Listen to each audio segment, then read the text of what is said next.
I never imagined the day I would return to my hometown would be for a funeral. The rain fell in thin, icy lines, blurring the black.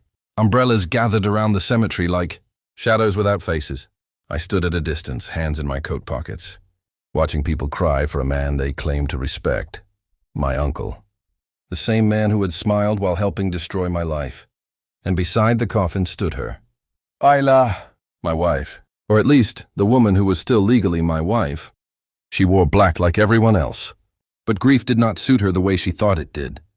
Her eyes were dry. Her posture perfect. She played the role flawlessly. Soft sobs, trembling hands, leaning gently on another man's shoulder. That man was Rayan, my best friend. The betrayal flashed in my mind like a wound that never healed. 2 years ago, Ayla told me she needed space. She said I was too busy building my future. Too obsessed with work, too distant. I believed her. I let her go, trusting that love meant patience. 3 months later, I lost everything. My job collapsed after a mysterious leak. My savings vanished through forged signatures. And the worst part, Rayan was the one who helped me move on. That was when I disappeared. No messages, no goodbyes, no explanations. They thought I was broken. They never bothered to check. Now, standing at the edge of the funeral crowd, I adjusted the collar of my coat. Underneath it, hidden from everyone, was the proof, documents, recordings, messages, years of lies stored safely where no one could touch them. Ayla glanced up. Our eyes met. For half a second, her face lost all color. Her lips parted slightly, as if she had seen a ghost. Maybe she had. I didn't smile. I didn't frown. I simply nodded once, calmly, like a stranger paying respect. Her fingers tightened around Rayan's arm. Good. Let the fear begin. The priest spoke of loyalty, of honor, of truth. I almost laughed. They didn't know that this funeral wouldn't end in mourning. It would end in revelation and revenge. Chapter 2. The Silence Before the Storm. The days after the funeral passed like a slow-moving shadow, heavy and suffocating. People believed the story I had told that day, that I was merely an ex-husband speaking from grief, a man broken by loss and regret. Society loves simple narratives. They never imagine that silence can be preparation. After the funeral, she disappeared from public view. No social posts, no charity appearances, no smiling photos with sympathetic captions. For the first time in years, she was afraid. I returned to my old apartment, the one I had kept untouched. Even after success found me, the walls still carried echoes of who I used to be, the man who trusted too easily, loved too deeply, and ignored the quiet signs of betrayal. Late at night, I sat alone with a laptop, folders neatly arranged. Hotel receipts, deleted messages recovered, photos taken by private investigators, voice recordings she never knew existed. Every piece of evidence told the same story. She didn't just cheat, she planned it. She lied, manipulated, and destroyed lives without hesitation. And the man she chose? He vanished the moment her reputation cracked. That was when I understood something important. Revenge wasn't about shouting. It wasn't about humiliation. It was about timing. The encounter. A week later, I saw her again. It was raining, the kind of cold, relentless rain that soaks through clothes and memories alike. She stood outside a cafe near the cemetery, wearing black, thinner than before, her confidence stripped away. She noticed me immediately. Her eyes widened. Her lips trembled. "Can we talk?" she asked. I looked at her the way strangers look at passing faces, without warmth, without history. "There's nothing left to say," I replied. She stepped closer, desperation cracking her voice. "You ruined me at the funeral. People are questioning everything." I finally met her gaze. "No," I said calmly. I told the truth. "Your fear did the rest." She froze. That was the moment she realized something terrifying. I wasn't angry anymore. I wasn't emotional. I was in control. The realization. As I walked away, I felt lighter than I had in years. The city lights blurred through the rain, but my path was clear. The funeral wasn't the end, it was the opening act. Because the truth she feared most wasn't public yet. And when it surfaced, she wouldn't just lose her reputation, she would lose everything. Chapter 3. The Truth Beneath the Flowers. The funeral hall was filled with white lilies and false sympathy. People whispered softly, heads bowed, hands clasped, not out of grief but curiosity. Everyone wanted to know why I was there. The husband who had been left behind. The man she claimed was heartless, distant, already gone long before her lover's death. I stood near the back, dressed in black, calm on the surface. Inside, every step forward felt like walking over broken glass. Her name was everywhere, on framed photos, on flower ribbons, on the lips of mourners who never knew the truth. She stood near the coffin. My wife. No, the woman who betrayed me. Her eyes were red, makeup smudged, her body trembling as she accepted condolences. To them, she was the grieving lover. To me, she was a stranger wearing a familiar face. This was the moment I had replayed in my mind 1,000 times. But revenge, I learned, tastes best when served cold and public. The first crack. As the priest finished his words, the room fell into silence. That's when I stepped forward. The soft echo of my shoes against the marble floor turned heads. Whispers rippled through the crowd like a wave. She's married. Isn't she? Why is he here? Isn't this inappropriate? I stopped beside her. She noticed me too late. Her eyes widened, fear flashing through grief. Her fingers clenched the bouquet so tightly the thorns pierced her skin. "What are you doing here?" she whispered, voice shaking. I leaned in, my voice calm, almost gentle. "Paying respects," I said. "After all, I funded most of his life." Her breath hitched. "The exposure begins." I turned to face the crowd. "I believe," I said clearly, "there's something everyone here deserves to know." Gasps.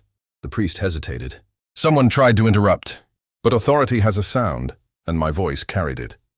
"For 3 years," I continued, "this woman was my wife. During that time, she claimed to be working late, traveling, exhausted." I paused, letting silence build pressure. In reality, I was paying for hotel rooms, gifts, cars, and even this funeral. For the man she loved behind my back. Her knees nearly buckled. Phones came out. Murmurs grew louder. "This can't be true." She cheated? With him? I pulled out my phone. Messages, transfers, photos, dates.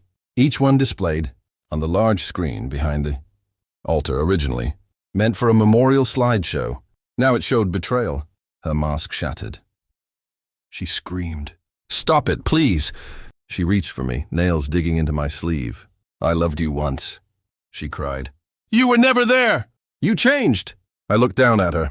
"No," I said quietly. "You just thought I was blind." Security moved in, but it was too late. The truth had already taken root. Her lover's parents stood frozen in horror. The guests looked at her like she was poison. And for the first time, she understood. She didn't lose one man. She lost everything, walking away victorious. I stepped back. "I came today," I said, "not for revenge, but for closure." That was a lie. Revenge had never felt this peaceful. As I walked out, I heard her collapse behind me, sobbing, screaming my name.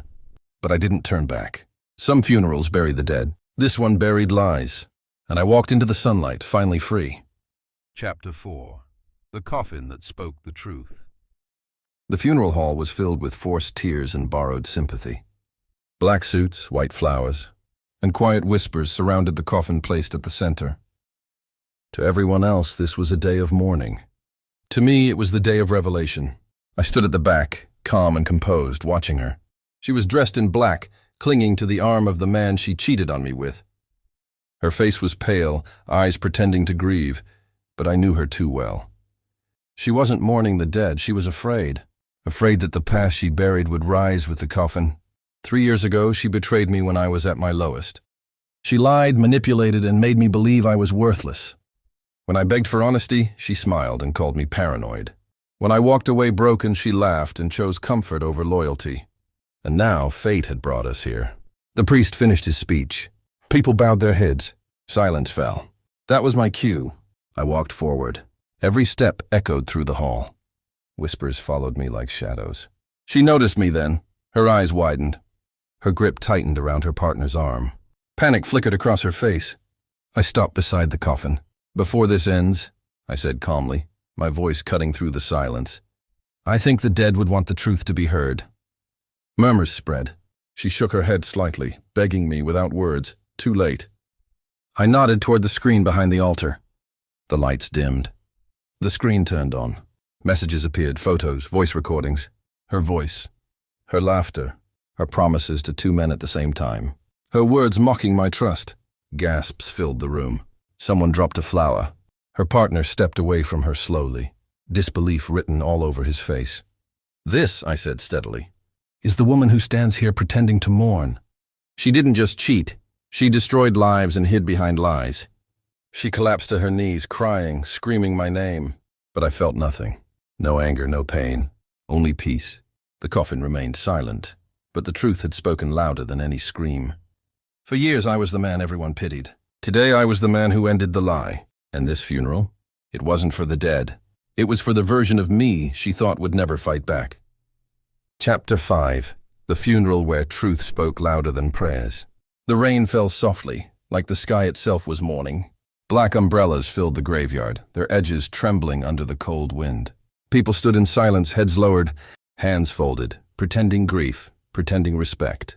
I stood among them, not dressed in anger, not dressed in revenge, just calm. She didn't see me at first. She was near the front, dressed in black, eyes red, holding her new husband's arm like she still needed support. Her face carried sorrow, but not guilt. She believed the past was buried. She believed the dead couldn't speak. She was wrong. The priest finished his words. The final prayer echoed into silence. That's when I stepped forward. Murmurs rippled through the crowd.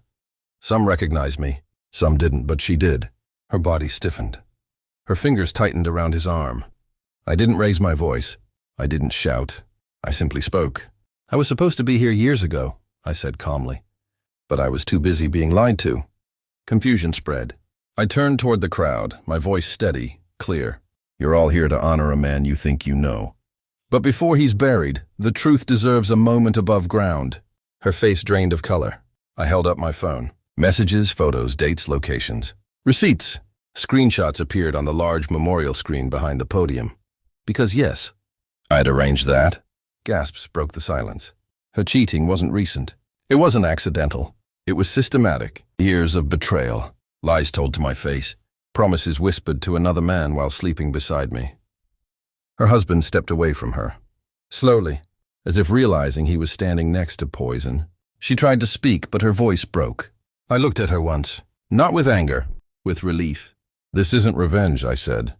"It's closure." I turned and walked away as chaos erupted behind me. Arguments, shouting questions. The rain felt lighter. For the first time in years, my chest did too. Some endings don't need forgiveness. They just need truth. Chapter 6. The silence after the storm. The funeral was over, but the damage I caused didn't end when the last guest left. For days, the city whispered my name. People who once ignored me now looked twice. Not because of sympathy, but because I had exposed the truth where lies usually hide forever. She disappeared. No calls, no messages, no public appearances. The woman who once walked confidently beside me now lived inside shadows she created herself. I returned to my apartment that night, standing alone at the balcony, watching city lights blur under the rain. For the first time since the betrayal, my chest felt quiet. Not victory, not joy, closure. I realized something terrifyingly freeing. I no longer hated her. Hatred requires attachment, and I had finally let go. 3 days later, a letter arrived. No return address, just her handwriting. She wrote about regret, not the kind that seeks forgiveness, but the kind that screams too late. She admitted she thought cheating was a game of secrecy, not consequences. She believed silence could protect her forever. She was wrong. At the bottom of the page, one line stood out. "You didn't destroy me. You just stopped protecting me." I folded the letter slowly and placed it in a drawer. Some truths don't need replies. That night I slept deeply for the first time in years. Not because I won, but because I survived and chose peace over poison. The funeral had ended her lies. This silence was the beginning of my real life.